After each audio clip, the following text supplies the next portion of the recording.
시청자 여러분 안녕하십니까? 행복한 미래를 여는 방송 복지TV 뉴스입니다. 보건복지부가 장애인 전용 주차구역에 대한 과태료 체계를 정비하면서 불법 주차를 오히려 유도하고 있다는 지적이 제기되고 있습니다. 박정인 기자입니다.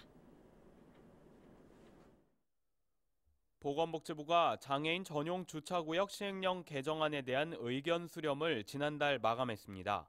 그러나 장에게는 이번 시행령 개정안에 장애인 전용 주차구역의 과태료 부과 금액이 오히려 불법 주차를 유도하고 있다고 주장하고 있습니다. 이처럼 장애인 전용 주차구역 앞에 평행 주차를 했을 경우에는 과태료가 50만 원이 부과되지만 이 안에 장애인 전용 주차구역 안에 비장애인이 불법으로 주차했을 경우에는 기존대로 과태료가 10만 원이 부과된다는 것입니다. 때문에 개정안이 시행되면 장애인 전용 주차구역 앞에 평행 주차를 하려던 비장애인은 과태료가 상대적으로 싼 장애인 전용 주차구역 안에 불법 주차하는 것을 택할 가능성이 큽니다. 이에 대해 장에게는 장애인의 권리 보장이 될 수 있는 과태료 인상이 필요하다고 말했습니다. 장애인 복지 정책은 장애인의 이제 생활 밀착형 정책이 돼야 되는데 장애인의 주차에 관한 권리를 보장될 수 있도록 과태료의 그런 상향 조정이 필요할 것으로 생각합니다. 장애인들의 현실과 실질적 권리 보장을 전혀 고려하지 않은 근본복지부의 시행령 개정안이 최종적으로 어떤 결론을 내릴지 귀추가 주목됩니다. 복지TV 뉴스 박정인입니다.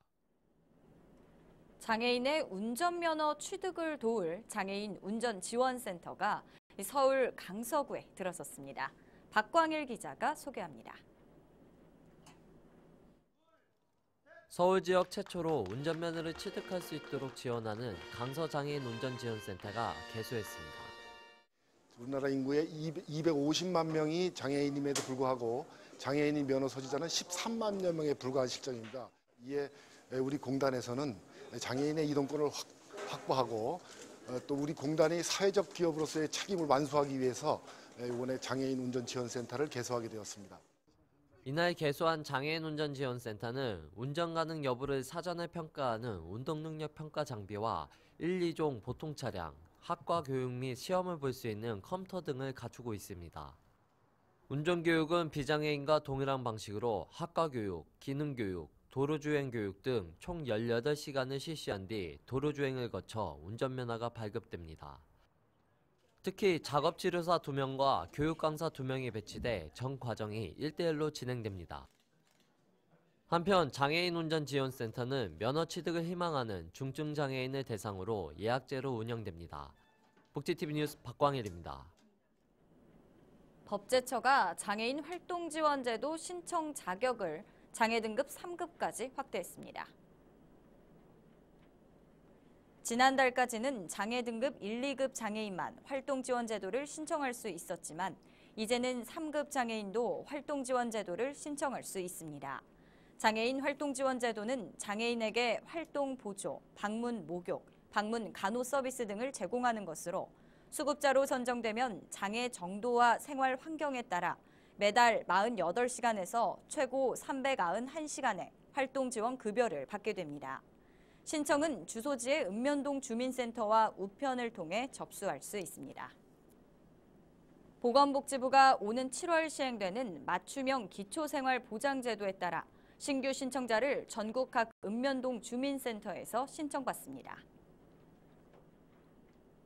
복지부는 먼저 이달 12일까지를 집중 신청 기간으로 정해 복지 사각지대에 놓인 저소득층을 적극 발굴한다는 계획입니다.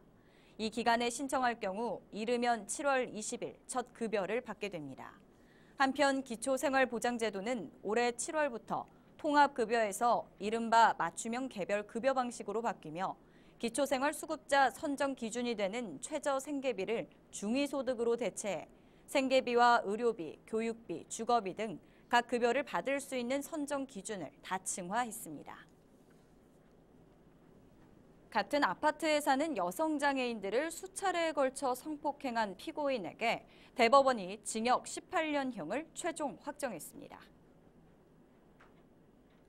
대법원 2부는 성폭력 범죄의 처벌 등에 관한 특례법 위반 등의 혐의로 구속 기소돼 원심에서 징역 18년을 선고받은 입주자 전 대표 50대 남성 박모 씨의 상고를 기각했습니다.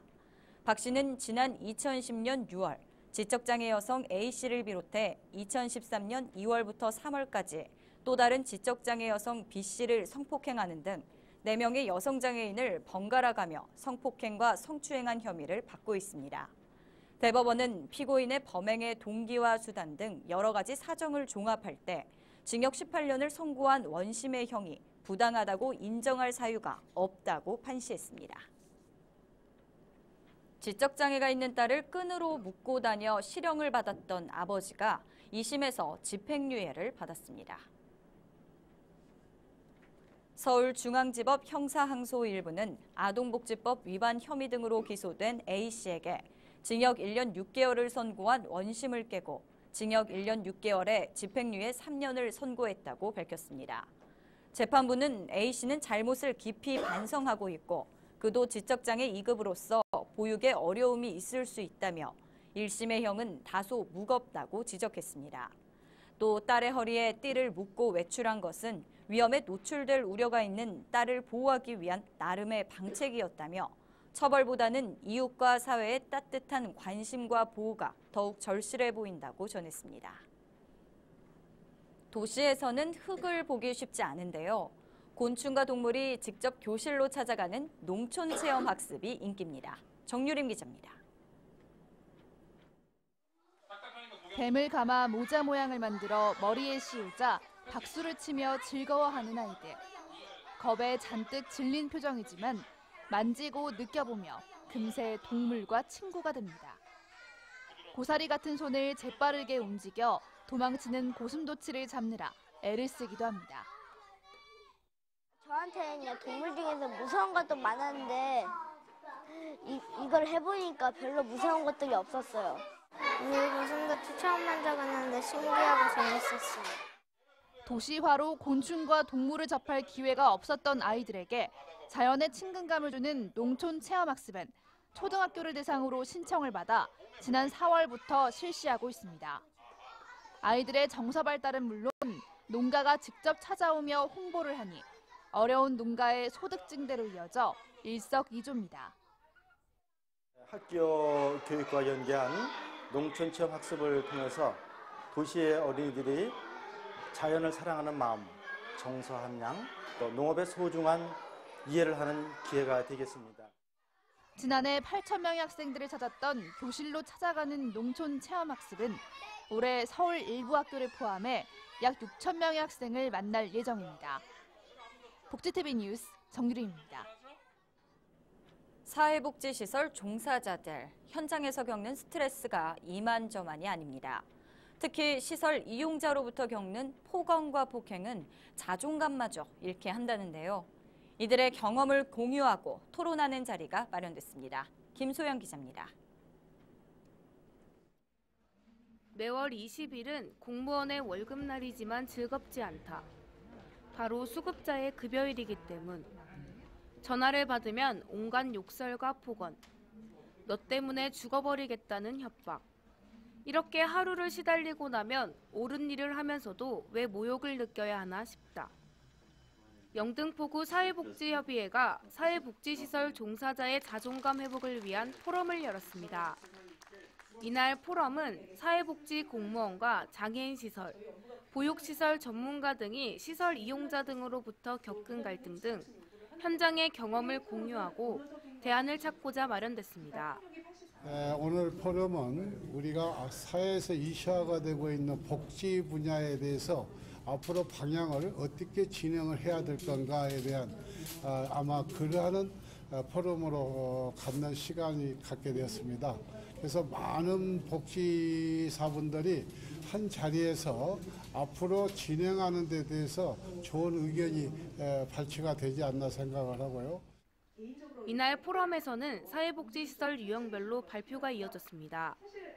특히 조윤경 서울시립 영등포 장애인 복지관 팀장은 복지관 이용자가 복지 혜택을 받아내기 위해 복지사에게 의도적으로 폭력을 일삼는 행위와 이용자의 장애 특성으로부터 겪게 되는 비의도적 폭력, 그리고 비일비재하게 발생하는 성희롱부터 견뎌내야만 하는 상황을 설명했습니다. 이날 토론자들은 사회복지시설 종사자들의 스트레스가 심할 경우 사회복지사로의 사명감마저 소진될 수 있다며 종사자의 환경 개선을 위한 합리적 대책이 필요하다고 강조했습니다. 복지TV 뉴스 김소연입니다.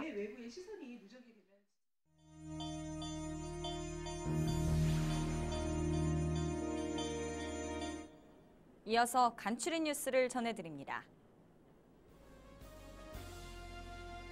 장애인과 비장애인이 함께하는 예술 창작 공간인 하나예술창작센터가 전북 전주에 들어섰습니다. 센터는 장애인과 비장애인이 함께하는 다양한 문화예술 프로그램을 운영하며 일부 공간은 장애 예술인들을 위한 창작 공간으로 활용됩니다. 서울시가 장애인 누구나 참여할 수 있는 제12회 서울시 장애인 IT 챌린지 참가자를 오는 10일까지 모집합니다.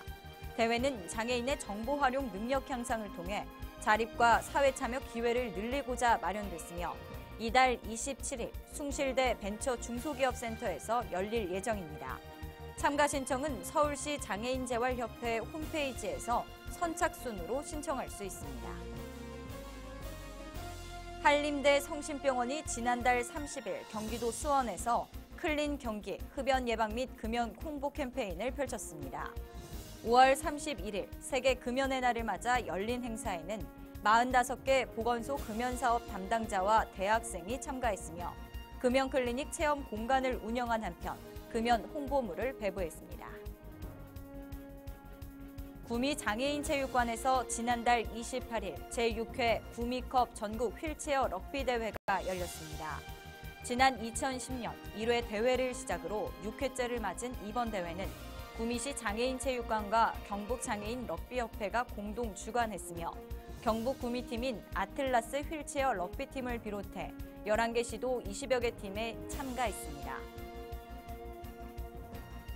충청남도 아산시 온양운천역 광장에서 지난달 28일 사단법인 조은이유 씨 11주년 맞이 어르신 초청 효 잔치를 열었습니다.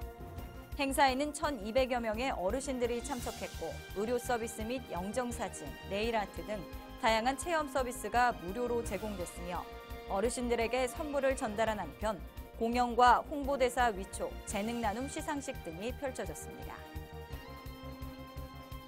포항시는 장애인들의 교통서비스 지원을 위해 지난달 29일 경북지체장애인협회 포항시 지회에서 임원과 회원들이 참석한 가운데 장애인 복지택시 전달식을 가졌습니다. 시는 기존 차량의 노후로 인한 이용자의 불편을 해소하고 안전사고를 예방하기 위해 예산 4천만 원을 확보하고 휠체어 탑승 저상 램프 승합 차량 한 대를 구입해 이날 지장역 포항시 지회에 전달했습니다.